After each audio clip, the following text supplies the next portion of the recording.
আসলে বিষয়টা কি জানেন, এই পৃথিবীতে কিছু কিছু মানুষ জন্ম থেকেই পোড়া কপালের হয়। পরিবারের কাছে অবহেলা, অবজ্ঞা, অভাব অনটনে বড় হয়ে ওঠে। এদের দাম্পত্য জীবনও খুব একটা সুখের হয় না।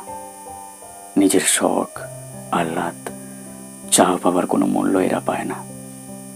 জন্মের পর থেকে পরিবার এবং বিয়ের পর থেকে নিজের সঙ্গীর কাছেও প্রাপ্য মূল্য, অধিকার এবং সম্মানটুকু পায় না। অবহেলা, অনাদরে বেড়ে ওঠা মানুষগুলোর চাহিদা খুব সীমিত থাকলেও তারা নিজের চাহিদা না পরিবার না নিজের সঙ্গীর কাছে পূরণ করতে পারে। তাদের কাছে জীবন মানে হচ্ছে যন্ত্রণার। যারা পরিবার থেকে নিজের ইচ্ছে, স্বপ্ন এবং প্রত্যাশা পূরণ করতে পারে না, তারা স্বপ্ন দেখে বিয়ের পর সঙ্গী অন্তত তাদের বুঝবে, দাম্পত্য জীবন সুখের হবে।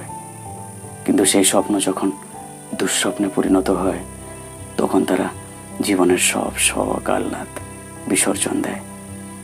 একজন মানুষ হিসেবে ভালোভাবে বাঁচতে চাও যা প্রয়োজন, তারা সেটুকু পায় না।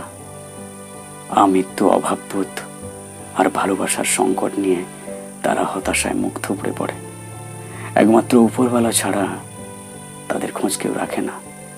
তাদের জন্মই হয় আমৃত্যু দুঃখ পাওয়ার জন্য।